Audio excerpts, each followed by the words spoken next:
So, when you hear the name Friedrich Nietzsche, don't think of some dusty, complicated philosophy. Think of it more like a challenge. A dare, really. A dare to become who you were truly meant to be. We're going to dive into that journey, and we'll be using his incredible parable of Zarathustra to guide us. Our story kicks off right here, in a world where all the old rules, all the old certainties, are just gone. The sun that used to guide everyone, the sun of God, of absolute truth, it's set.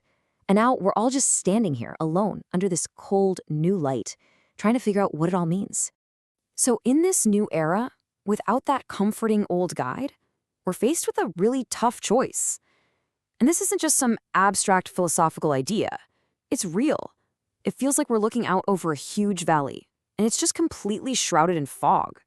Yeah, just picture that for a second. You're looking out over this vast valley, and it's filled with this thick, heavy fog of nihilism, that creeping feeling that nothing really matters, that there's no point to any of it, that arrow of longing, that drive we all have to aim for something greater than ourselves, it's lost in the mist.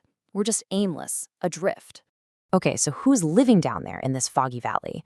Well, Nietzsche gives them a name, the last man. And these are the folks who choose comfort over greatness, safety over any kind of meaningful struggle.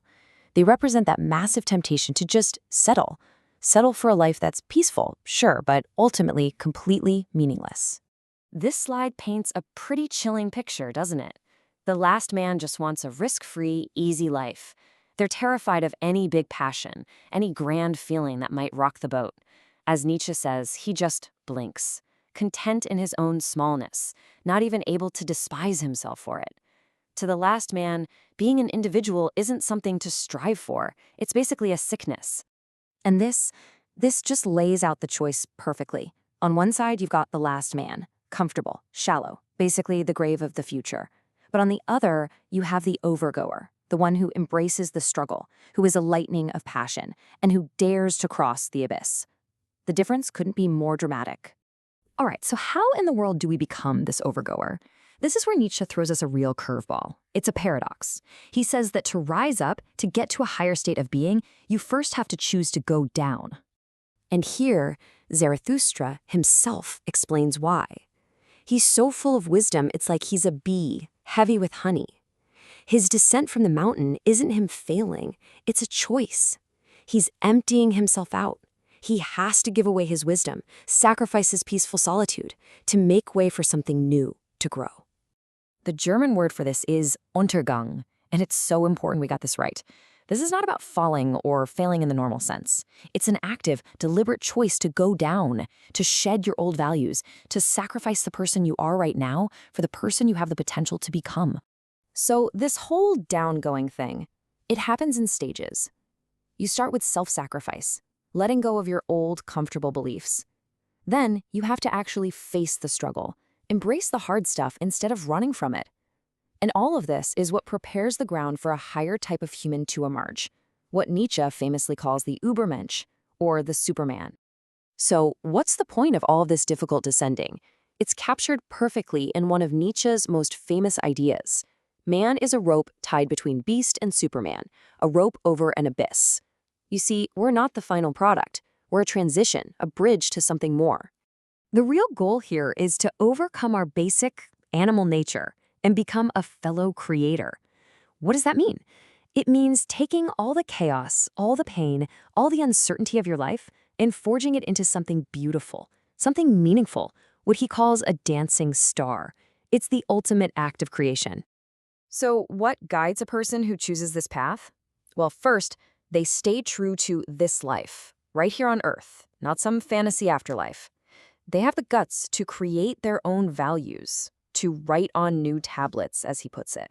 They don't just put up with chaos, they actively shape it into their own story of triumph.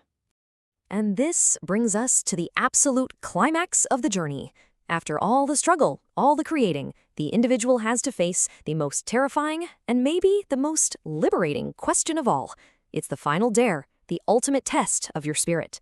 I want you to really imagine this. A demon appears in your loneliest moment and says, this life, exactly as you've lived it, you're going to have to live it again and again and again forever. Every single pain, every joy, every stupid mistake, on an infinite loop. How would you react to that? The last man would be absolutely crushed by this idea. But the overgoer, the strong individual, does something incredible. They don't just accept it, they will it.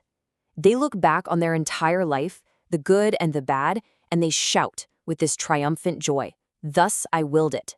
They take ownership of every single second of their existence.